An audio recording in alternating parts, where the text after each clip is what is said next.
Hello, and welcome to Thinking Out Loud. I'm Gloria Polites, your host from LTC, and in the studio today I have two guests. I have Gerry Brewster and Michael Cormier, and Gerry is the subject and really co-author, in a sense, of this wonderful book, Why, Brother, Why?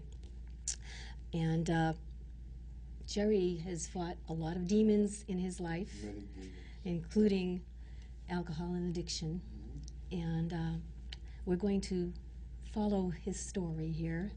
He wants to help people and encourage them because he has gone through a lot, and he has some really encouraging words and an encouraging story after a long many journey. Years. many years. To be exact, almost 42 years. Yeah. And you know, the thing about it, what I say is I survived it for today. You know, I wrote the book for a reason because I want to let other kids know what I've been through. And I don't want to be able to follow my footsteps. You know, addiction to me is a very serious thing today. And I'm just trying to do the best I can to help out. And with the help of Mike, Mike's helped me tremendously with the book. That's wonderful. As far as the question, why, brother, why? I mean, right at the introduction, you talk about that we learn about ourselves by learning about others and by learning about you and what you went through, and that, you know, the typical questions are who, what, where, when, and why, and for you the crucial one is why.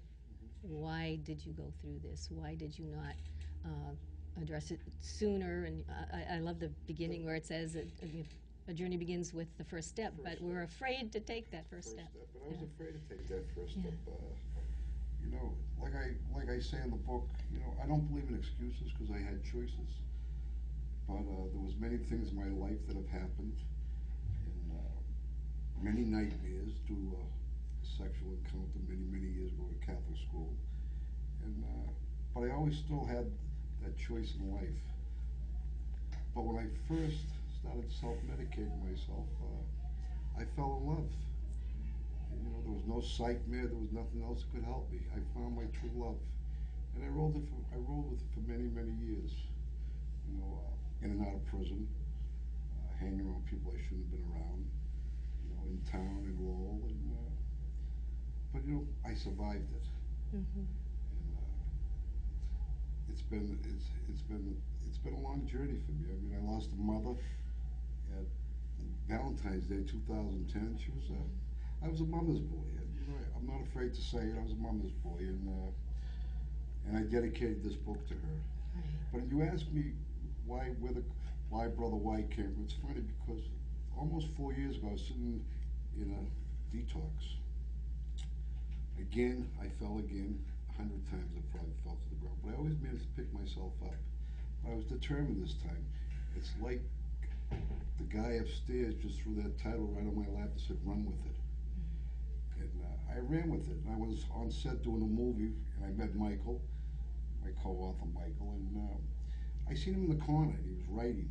I'm a curious guy, so I went up to him and asked him what he was doing. He said, besides acting, he's a writer.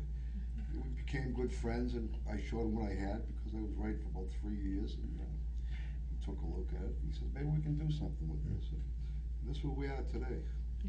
And he did a very good job. Thank you. And that is your profession as well. So it is. It is. So. I enjoyed this.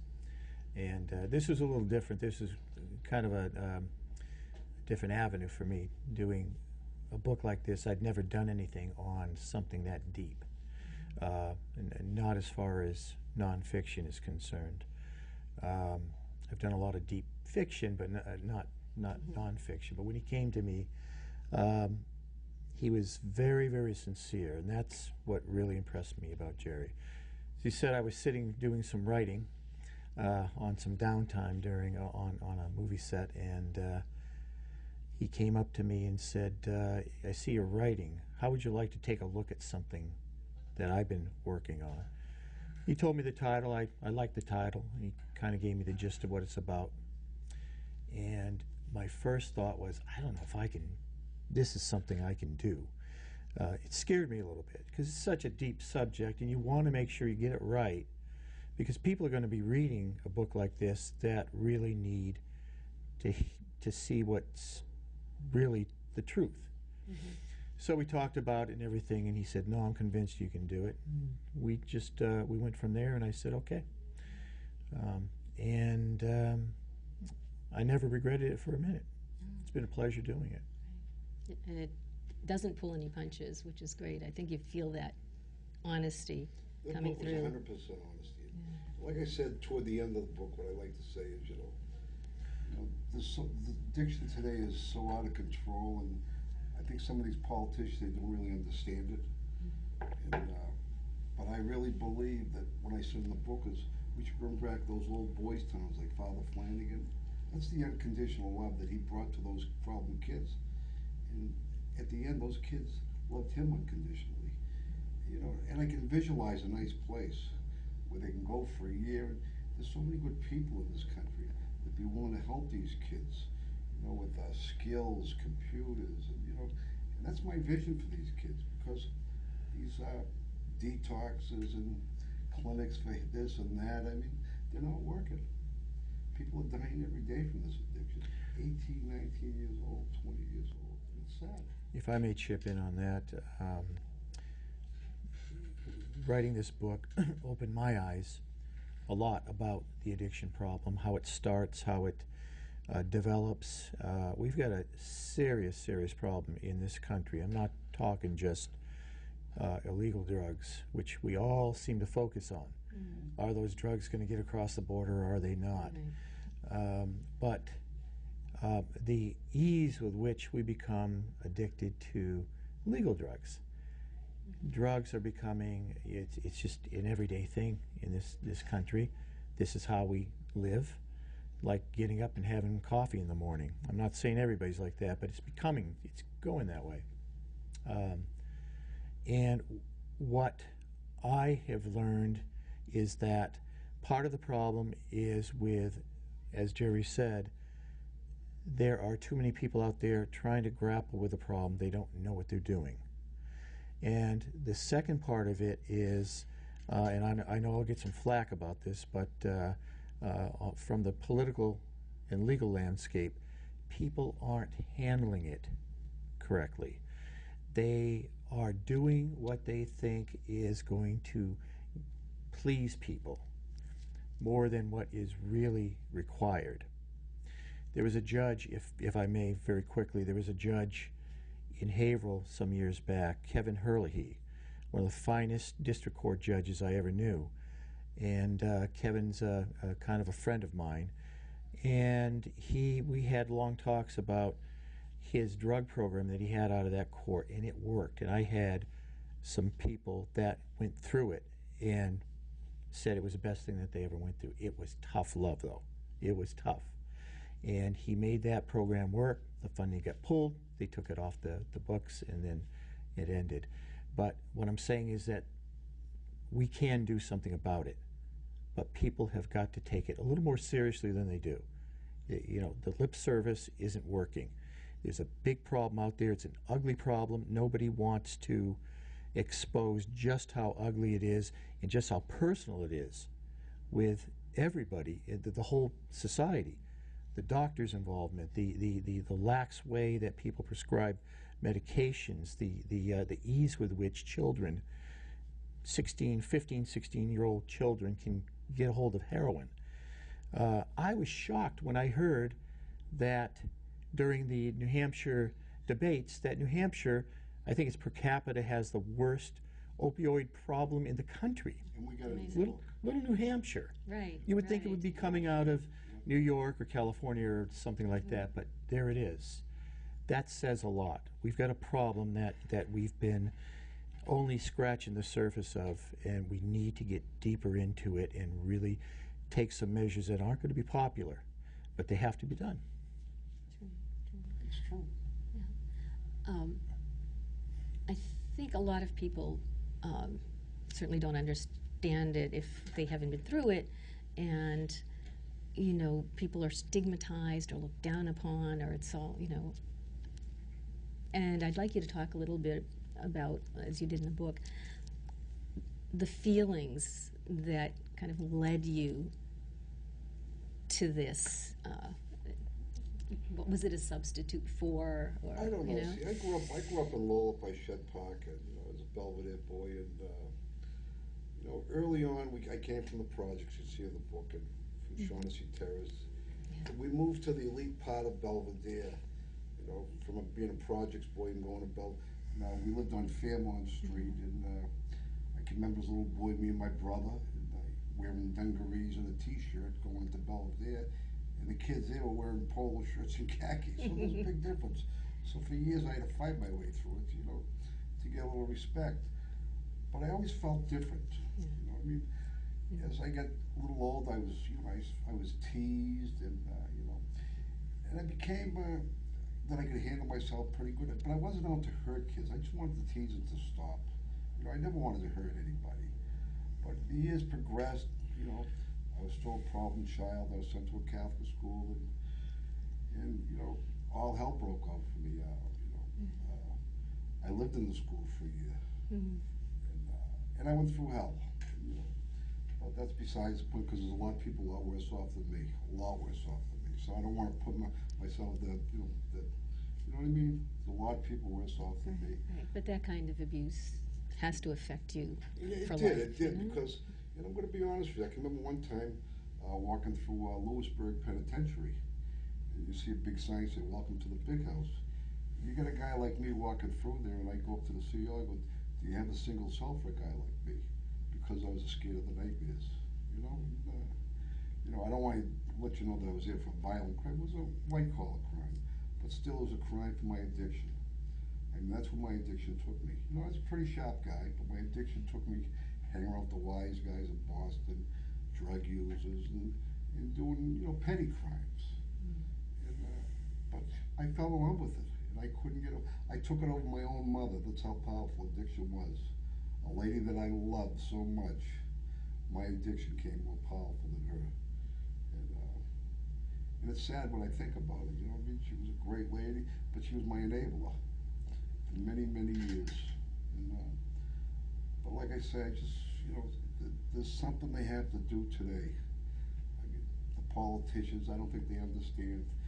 It's funny because I walk around a lot, and I get on a bridge with these young kids in the shelter, and I see, but you never see politicians down there. Why? Because they don't vote. Those people, the politicians don't get out there.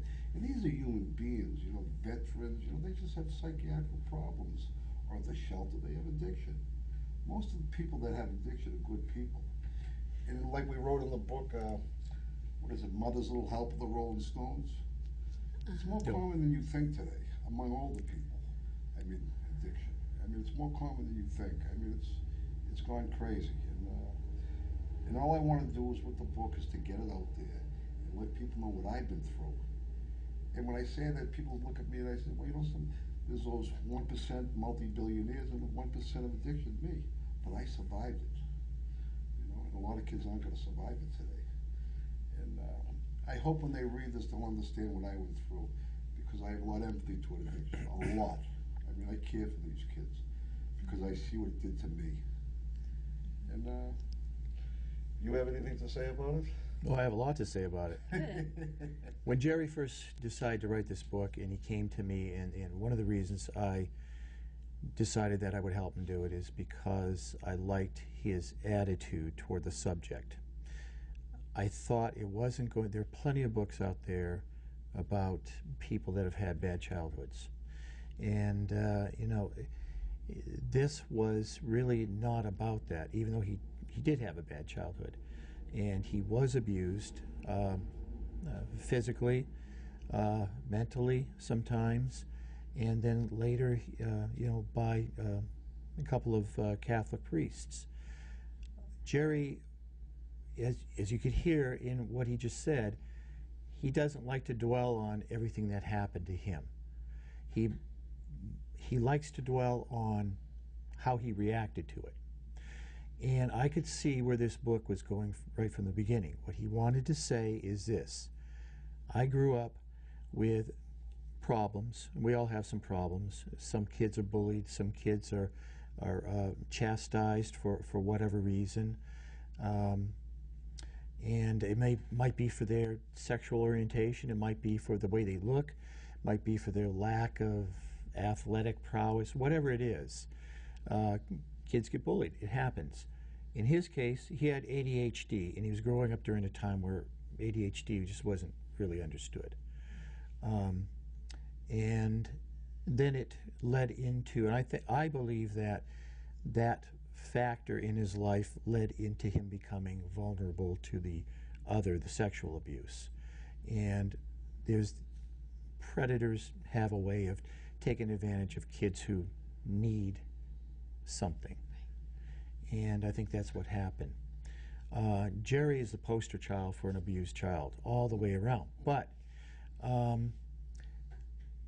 throughout this book, what he's trying to impress from the very beginning, from the forward on, is that kids can make their lives something better as they get older, or they can go down the same rabbit hole that he did, which is try to hide away from your problems, and then now you're looking at a whole entire life of problems that never had to be there, because there is hope.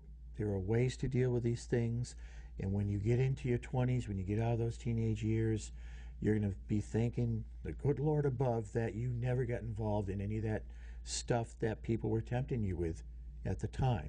He wanted to get that across. And his way of getting it across is to say, look, take responsibility for yourself.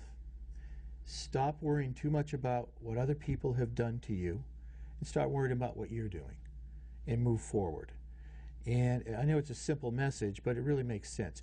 And that's why the title is kind of has a double meaning. Why, brother, why is not just why would you have done these sorts of things to me when I was a child. It's why, brother, why is his message to everybody. Why are you doing this to yourself? And when you're going to take responsibility and stop doing it. Now, just one other thing I'd like to say about that is that the book is a cautionary tale, I think, that's appropriate for teenagers, maybe 16, 17-year-olds. I'd love to see parents read this book and then give it to their kids to read, and let them see what a life of drugs and so forth will do to you, and how scary it can be. What he went through and the things that go on in this book are just horrifying, some of them. It is a cautionary tale. That's the whole point of it. He doesn't care what people think of him at this point. He cares about what they think of themselves and what they do. It's exactly what Mike says. I mean, even though I wrote the book, it's not about me anymore. It's about the people populating and read the book, what it's done to me. Okay? And that's the message I'm trying to get across. The book is not about me anymore. It's about the people out there that have the addiction, what I've been through. And what they see there is a small portion of my life. I mean, I could do a sequel, it would take me another 10 years of my life. What I've been through, what I've done, who I'm associated with. But I just wanted to get to the point, and that was it. And I think it's also not just cautionary, but very hopeful, because I know you don't like to dwell on it, but you know, when you think of all the things you went through, and you've been in prison more than once, because of this, and I mean, that alone, you know, how difficult is it when you're come out of prison, and again the stigma of all of that, and yet, you know, somewhere there inside you were able to It's funny you talk about that because, you know, I've actually done time. My brother retired from Burke House of Correction. I did a couple of sentences with him working there, one in and one out, which was kind of embarrassed, but you know. But I can remember many times going through the systems, you know, the federal or wherever I was. What always kept in my mind, the COs would come up and says, "What's a guy like you doing here?" You know what I mean? That wasn't told to me once, maybe 3 or 4 times from different COs. What's a guy like you doing here? You know, so I knew there was hope. You know, I just had to find myself. You know, because I've remembered that for so many years. those officers come up to me and says, "What's a guy like you doing there?" Well, I broke the law, you know what I mean? And I had to pay, you know. But that's where addiction takes you. But I'm lucky. I'm still here. A lot of these kids aren't going to survive if they keep going. And the drugs that are out there, you know, they have the fentanyl, these cocktails, and, you know, it's sad. I mean, methadone clinics. You know, if I sit here and tell you, I can talk all day about methadone clinics. I'm against methadone clinics because I think the people that run them should be imprisoned. And that's just my point of view, because they're making millions and millions of dollars off the misery of these young kids. And I say it for a reason, because when these young kids go in there, they start off with maybe 30 or 40 milligrams. They have a 10-day assessment.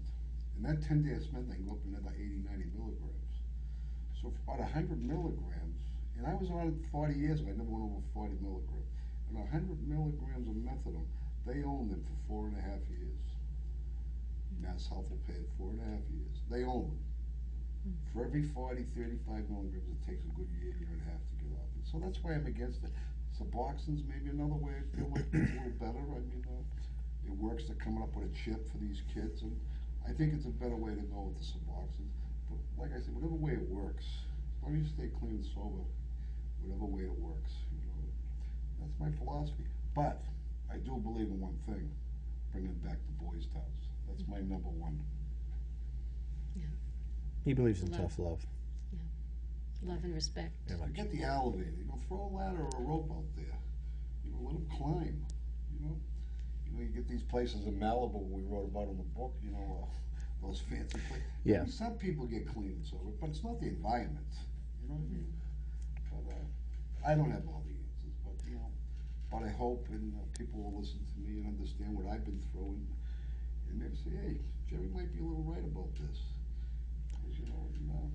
One thing I noticed about the book is that I saw in him, when I was reading his notes, and they were voluminous, trying to put everything together for what I would write, I noticed this slide from being a human being to almost a machine. I mean, he would get into these crazy schemes to steal, to get the money, to buy the drugs, use the drugs, and get caught, go to prison. And what's he doing in prison? Finding ways to get drugs.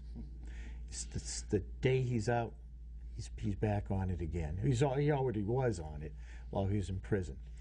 And his whole life was, he was like a machine that was designed to consume drugs, stay high, and he just had to keep that going. And the only way he could figure out to do that, because obviously you can't hold down a job when you're high all the time, is to steal. So there was this whole thing, and as it progressed, I saw him losing his humanity.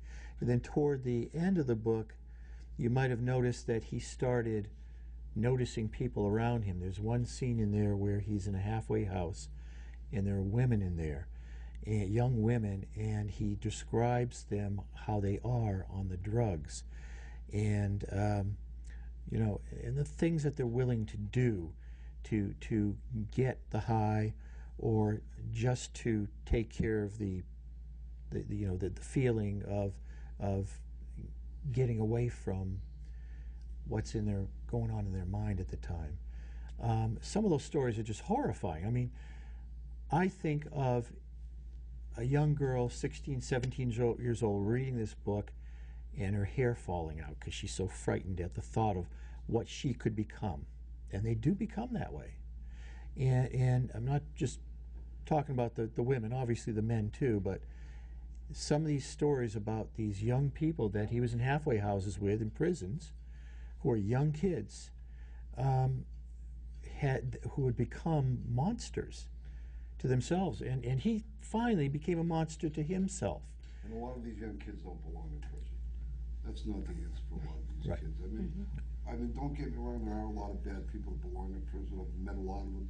But there are a lot of young kids with the addiction that just don't belong there. They mix them in with, you know, murderers, this and this. I mean, Well, that goes back to what I was saying. They don't know what to do.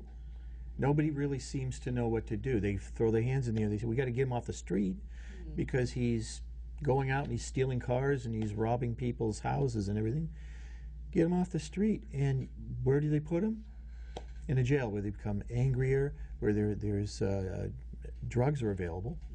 They get in there somehow, and the cycle just keeps repeating itself. The older cons, they teach these young kids how to go out there and commit a crime, make more money doing this and doing that, and these kids start listening to them, what I mean?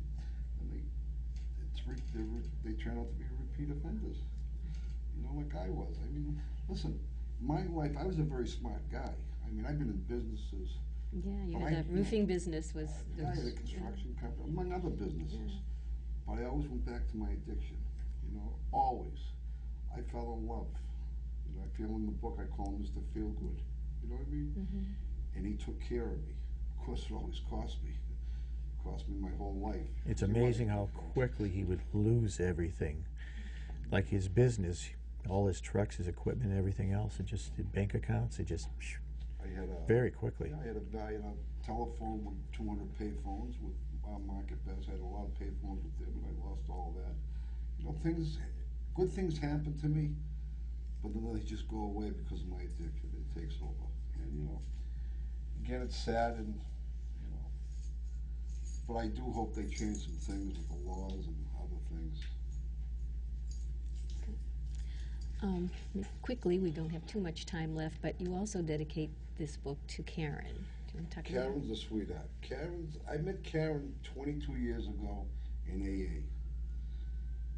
Even though I had an addiction, I still went to the program. I was always trying to find myself. And I saw her come in, and I have to say, to this day, she's still with me. We don't live together. Of course, she couldn't live with me. But she's been, so kind to me, and she's very thoughtful. Never an enabler. She'd throw me out in a minute, if I decided to destroy her life. But she's always been there for me. And the only one that has besides her is my mother. And my brother. My brother has too. And so I owed it to her in the book to put her in there because, listen, she's a great woman, and I have a lot of respect for her. And she exhibited tough love, you Oh, say. She did. She did. Still does. Still does. I wish my mother did. What it is with my mother, she was a great lady, but I always made her feel bad for putting me to that school to get what I needed from her. Yeah. That's how bad it was, and she always felt guilty, and she gave me, give. And like I said, I was a mama's boy. Right. When Karen would throw me on to go to Mars, but I love the deal wherever she is. I hope she's at peace today, knowing that I'm clean and sober. Yes, I'll bet she is. I guess that's my most, I just feel for a lot. Well, thank you both. You're welcome. So much, and especially for getting me a copy of the book. Thanks for having us. It was just wonderful, and I really do recommend it to parents and to anyone who's dealing with someone in addiction as well as somebody who is addicted, because there are just so many wonderful lessons in it. And again, thank you very much for having us again. Thank you very much. You're very welcome. Thank you. Thank you. So we will see you next time on Thinking Out Loud. Thank you for tuning in.